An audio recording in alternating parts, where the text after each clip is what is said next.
the Kuzila television channel, broadcasting under the banner of Baby Angel Geronimo Editions at midnight 30 GMT on Friday, the 5th of January 2024. So we start with a look at the pathetic piece on the BBC Online about Bangladesh. Apparently, there is an election. Apparently, there is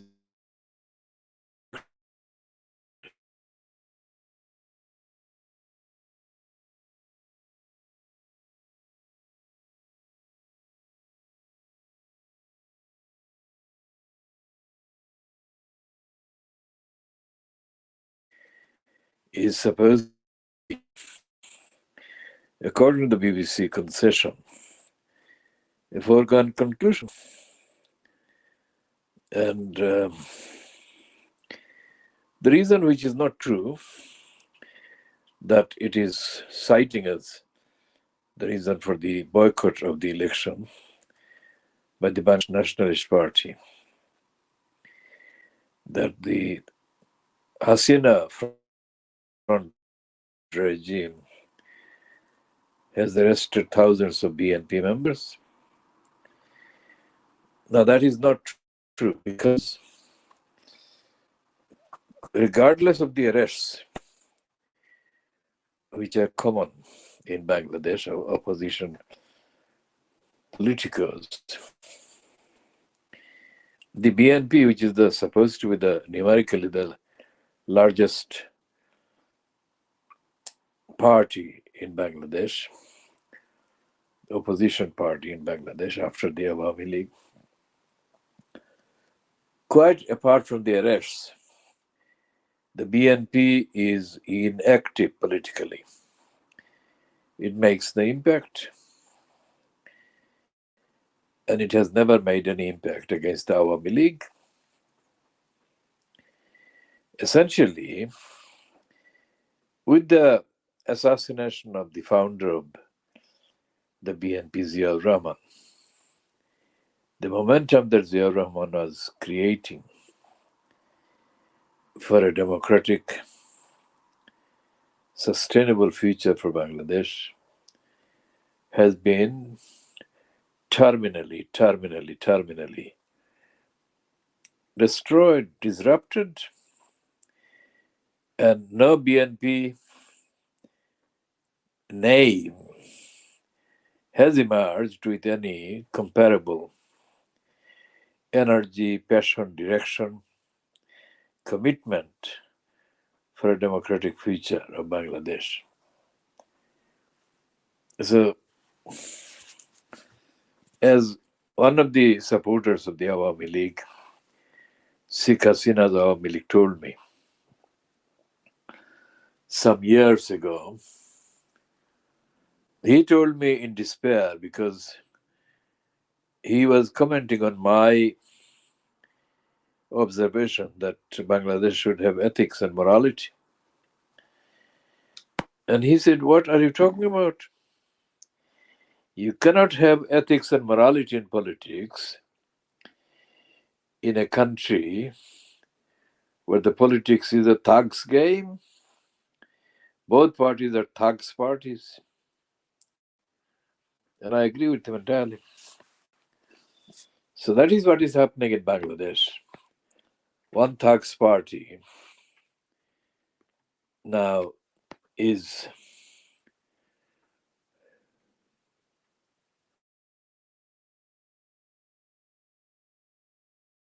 and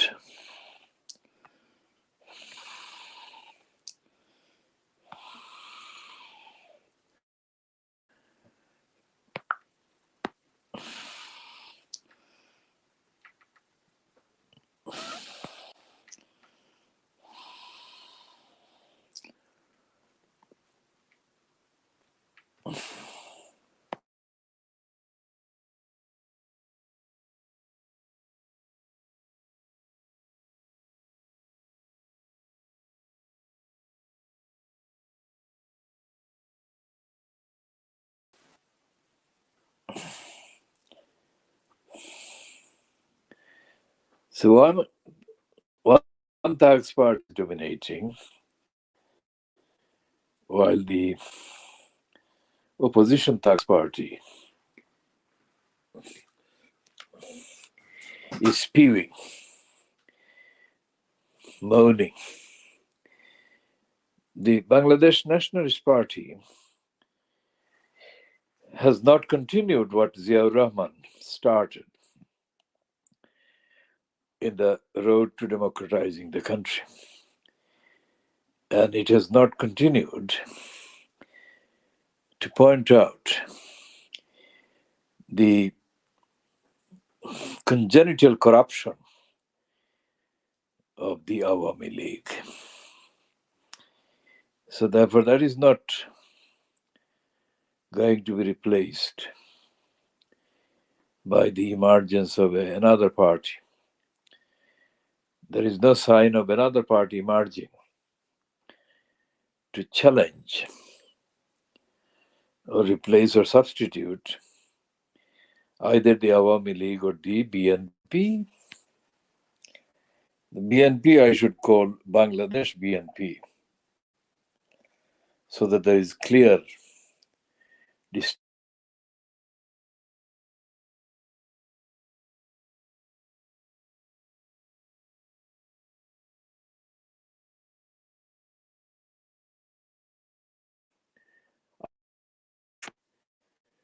in the United Kingdom.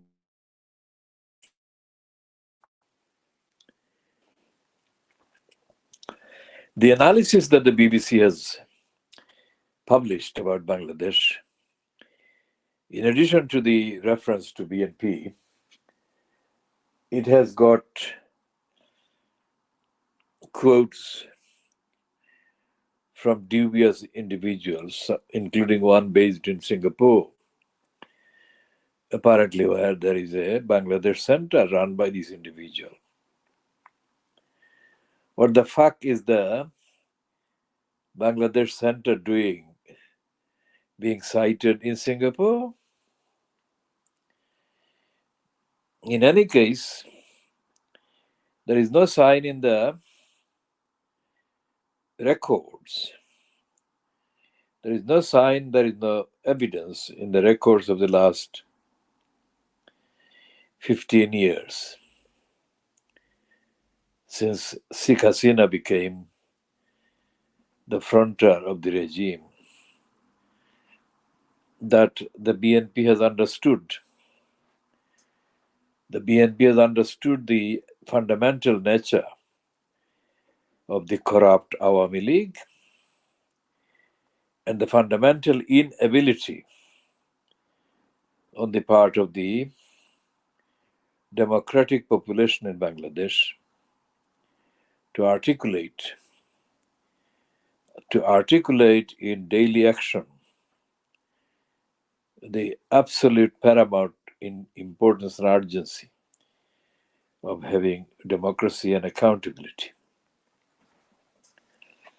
And the so-called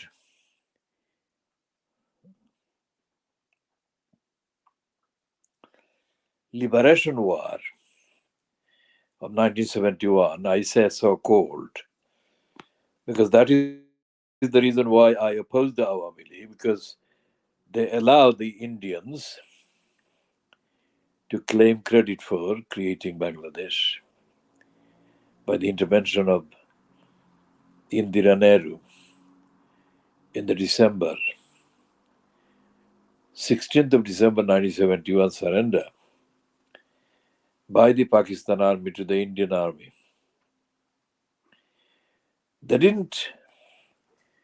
The Pakistan army didn't surrender to anything called the Liberation Army, Bangladesh Liberation Army, nor did they surrender to any Liberation Army led by the commander, so-called commander of the Bangladesh Liberation Army, Colonel Osmani, who was elevated to General Osmani. So therefore there was no surrender by the Pakistan army to the Bangladesh Liberation Army. The Pakistan Army did surrender to the Indian Army. Sam Manekshaw and Jagjit Singh Arora, these are the two generals, Indian generals, that led the Indian assault and accepted Amir Abdullah Khan Niazi's surrender on behalf of the Pakistan Army. This is something that is at the center of the weakness of the Awami League, at the heart of the fundamental weakness of the Awami League. That the Awami League doesn't get scrutinized for this fundamental weakness. Because if there was no Liberation Army receiving the surrender of the Pakistan Army, then the Liberation Army didn't exist.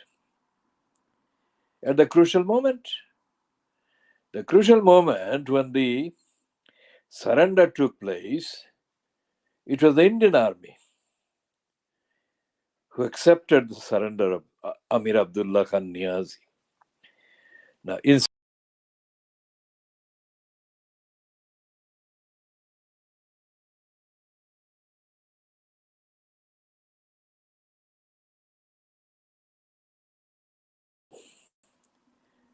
of this century, he is a close relation of Imran Khan Niazi, the leader of the Pakistan Tehreek-e-Insaf.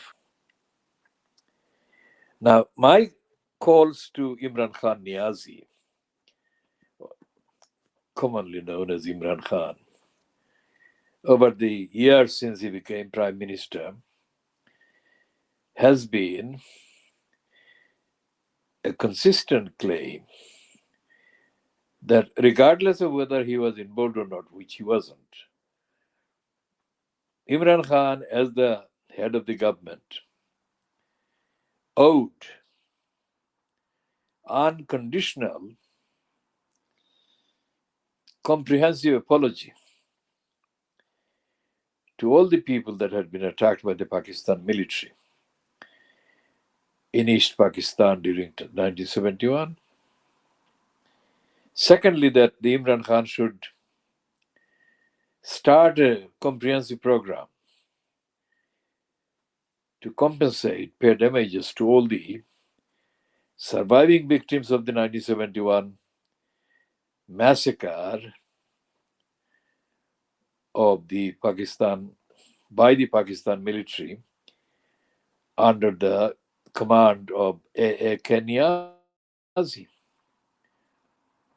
And that long term, all the survivors and the descendants of the innocent victims of Pakistan Army massacre in East Pakistan deserve to be paid full compensation and damages. That was the beginning that I have set out for Imran Khan to do. But of course, Imran Khan hasn't done that. Instead, Imran Khan has been embroiled in his own personal political career, being under challenge from the military controlled regime in power in Pakistan at present, which was the force that got him ousted from power. And Imran Khan is now in prison. Now, there is no real hinterland. Imran Khan has not produced any evidence of having an hinterland that he can rely on, he can invoke.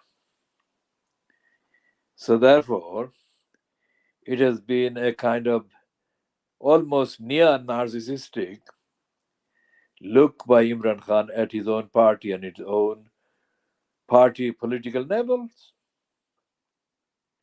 That is not the future of Pakistan, whether Pakistan has the Hakiki Azadi that Imran Khan keeps referring to or not. In Bangladesh, without the BNP being able to show that it understands the purchase, political purchase of the Awami League by the Indians, as expressed in the surrender of the Pakistan army to the Indian army, led politically by Indira Nehru, of course, in 1971. As the BNP has failed to do that, the BNP hasn't come up as being the patriotic party that it claims it is. So there is an emptiness. Two parasites. Awami League is a parasite party, as is the BNP, and there is no patriotic core at the political field in Bangladesh today. In less than 2 days, there is the charade of the election being staged on the 7th of January.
So, although the Bangladesh demography is, generally speaking, a Muslim demography, similar to the demography in Pakistan, what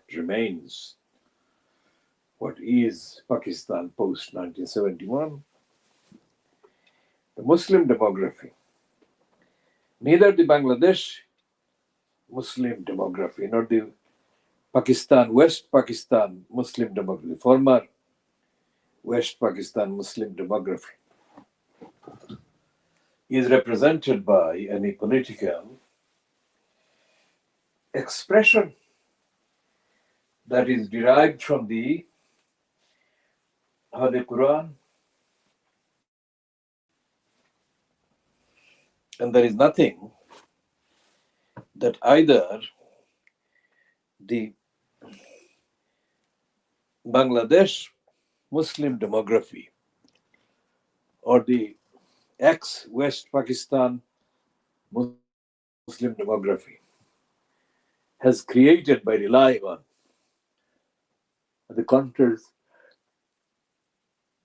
of the political manifesto represented by the Prophet of Islam, peace be on him. And there is no application in the interpretation of the world by referring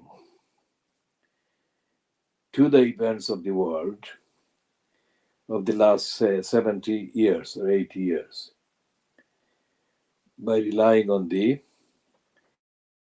sayings of the Holy Quran or the Hadith of the Prophet, peace be on him. So there is an emptiness.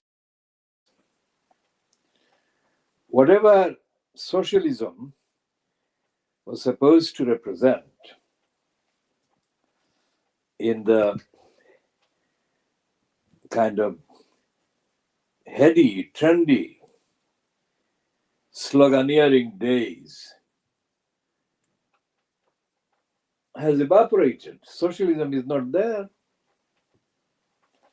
And none of the commentators, to the extent that there is any commentator allowed to commentate on Bangladesh while being on the soil of Bangladesh, has got any originality. No originality exists about the commentators' source of morality and ethics, because there is nothing. There is nothing that is coming from any identifiable resource, any identifiable background found in what is called Bengali or Bangla culture. There is nothing.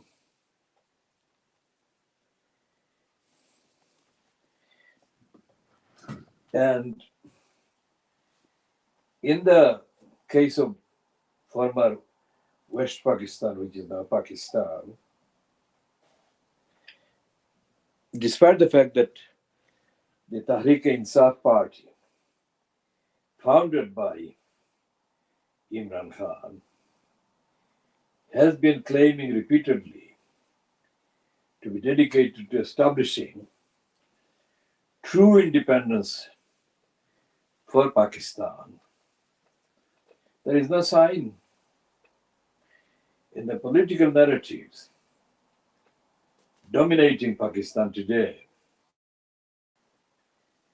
that the demand for the establishment of a Muslim country, safe for the Muslims, in post-British eras,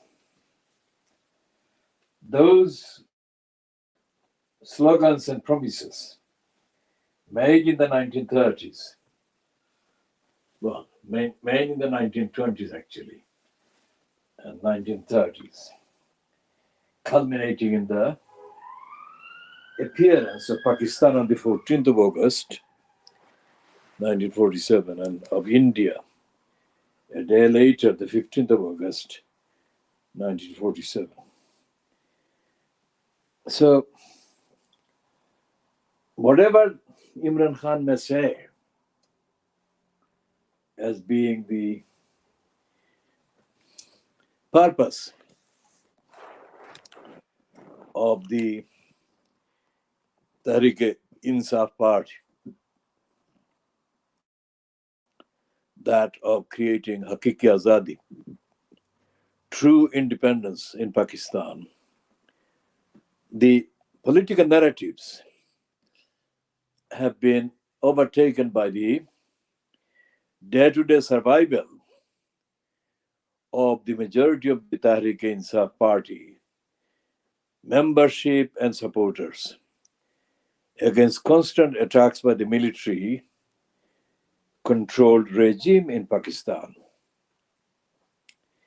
And this is a cycle that has been going on now for the last 2 years, let's say, since Imran Khan was ousted. And the BBC's role in 1971, when it portrayed the then Pakistan geography as being the main reason for the demands by the Awami League.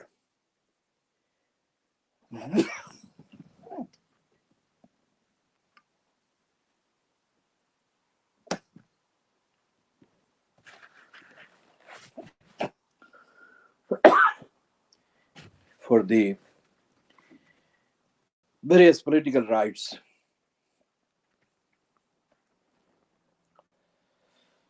that the Danish Pakistanis were demanding, as attributed to the Awami League. Those rights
those political rights that the BBC inferred have not materialized, not especially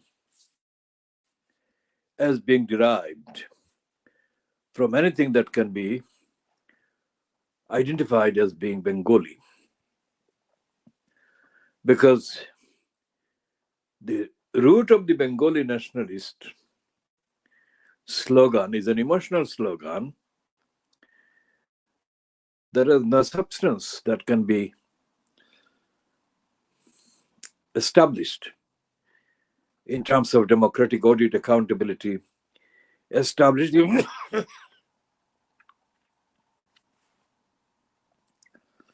establishing a due process, objectively defined. So this is the real stalemate. This is the real stalemate that is holding back the realization of the stated dreams for liberation of Bangladesh and the establishment of the Hakiki Azadi in Pakistan. So the Pakistan and Bangladesh are separated by 1,000+ miles of India, which is now has been dominated for the last 10 years by the fascists, claiming the slogan of establishing Hindutva. Most of the population in India are not supporters of Hindu fascism or Hindu nationalism, because most of the population in India are not Hindus. They are people of other castes, lower castes, not accepted as equal Hindus. And so this is the same kind of consequence of having immoral political juntas being in domination in Pakistan, in India, and in Bangladesh. The BBC online piece about Sunday's elections of Sharad is a very timid and ignorant and stupid piece, because it doesn't talk about the poverty in Bangladesh. It transplants the English or British or Western phrase of cost of living crisis. Cost of living crisis is a far cry. It's not cost of living crisis cannot be transplanted on Bangladesh, because what cost of living crisis in the West means is far less brutal and severe to its victims than what is real poverty and starvation that has never left Bangladesh. Most of the people in Bangladesh are in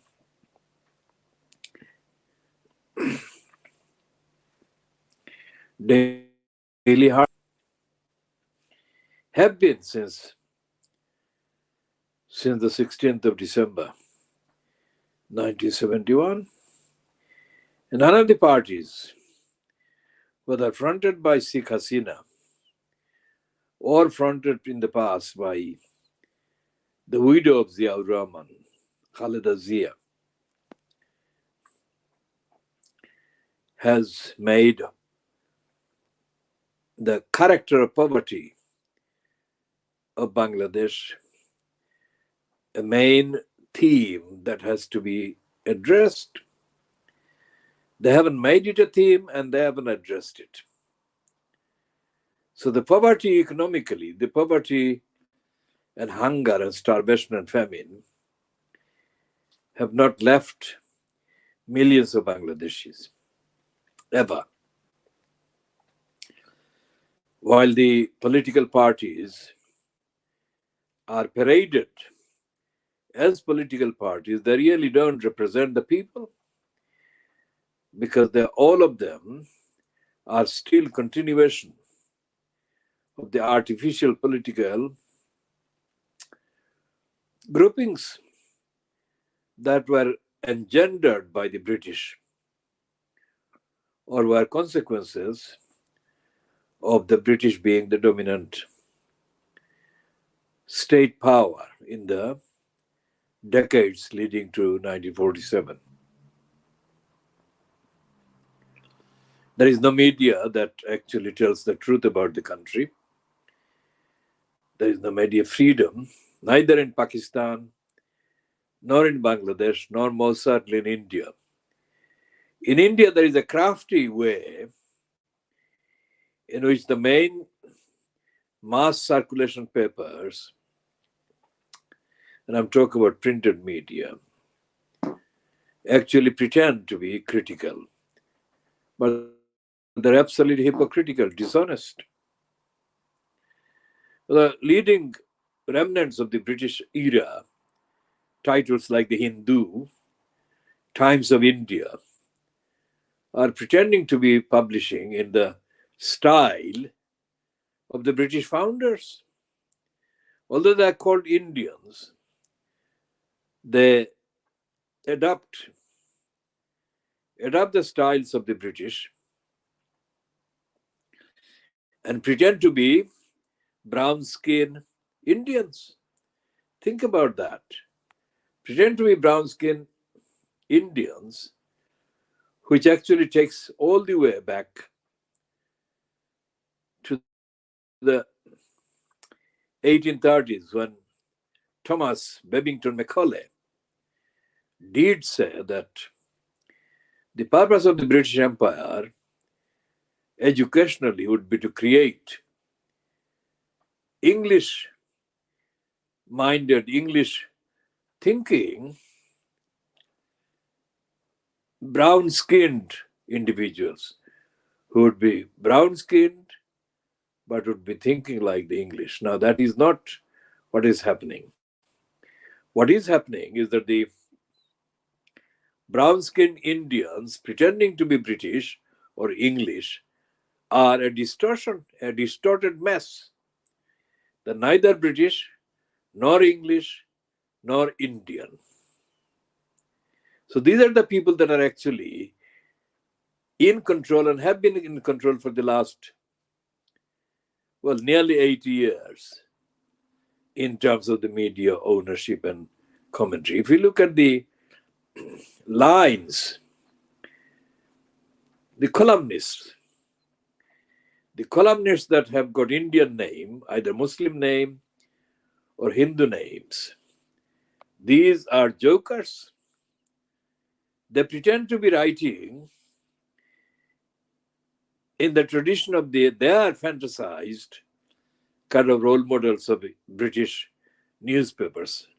They have no idea about the degenerate state of the commentariat in the collection of the London-based newspapers like the Times, the Telegraph, the FT put together. These are corrupt to the core, opportunistic to the core.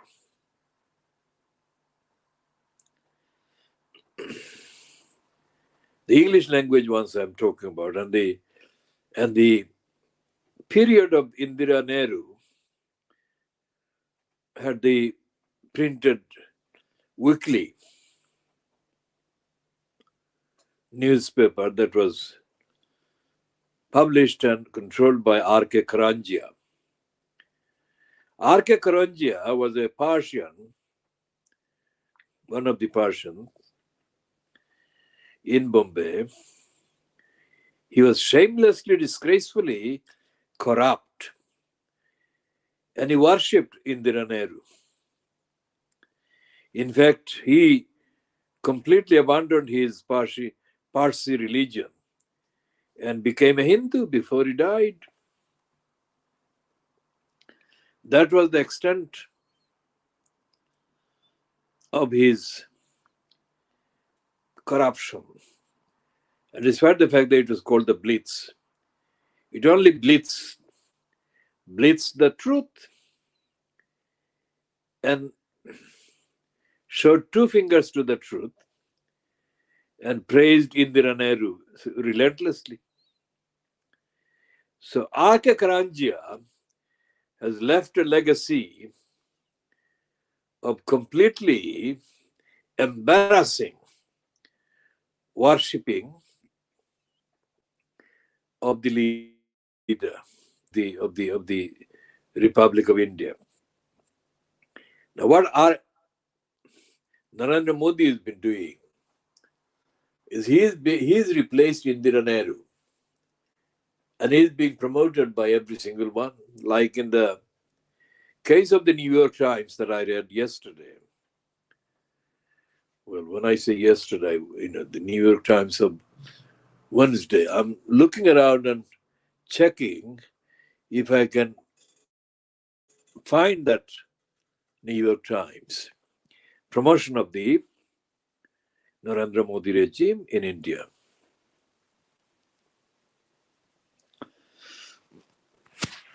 I'll check.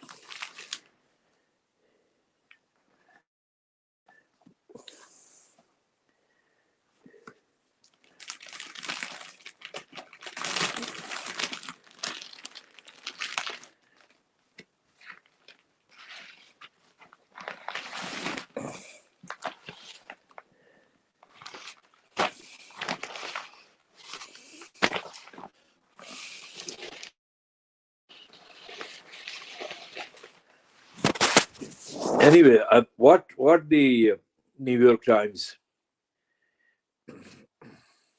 has done is give a platform to Modi and to one of his propagandists who has been given a job in the American academic field. This is part of the Americans' kind of policy of trying to undermine China, using India as a kind of lever in that pursuit. What Henry Kissinger did with Pakistan in 1971 to facilitate Nixon's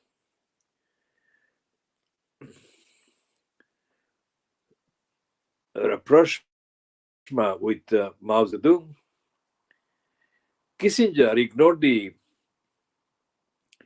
ongoing bloodshed that was taking place in East Pakistan by the Pakistan military. And he ignored that as a reward to the Pakistan military for allowing Pakistan to be used as a staging post for Kissinger's diplomacy, creating new connection with China. So the corruption of Kissinger was not an isolated corruption. In 1971, the BBC lied, and the BBC's lying was kind of personified by the evilness called Mark Tully. Mark Tully was a notorious British imperialist who was born in Calcutta.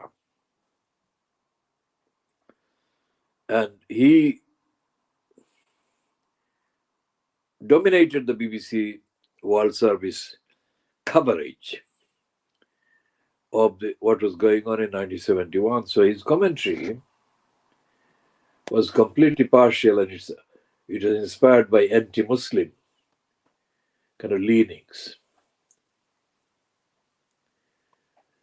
And so therefore there was no truth in the BBC's coverage during 1971 of what was happening in 1971. The BBC didn't inquire. The BBC didn't inquire into the establishment of the party called the Awami League. It didn't care. It didn't care to know that the Awami League was not the party it had been founded as, that it was called the Awami Muslim League. And the fundamental disappearance of the word Muslim from that name of the Awami League defined the moral bankruptcy of the Awami League, which was a party that was based on of the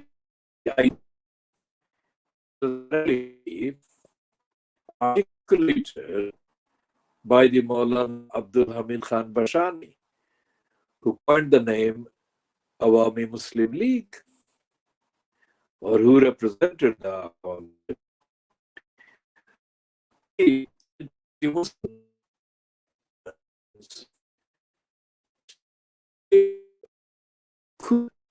against Abdul Hamid Khan Bashani.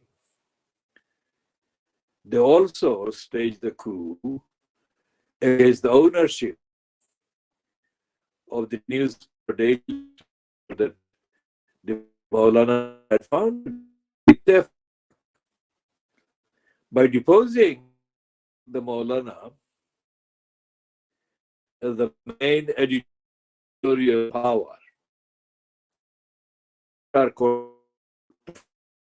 Abdul Hussain Manik Mia. The journalistic giant, nor was he a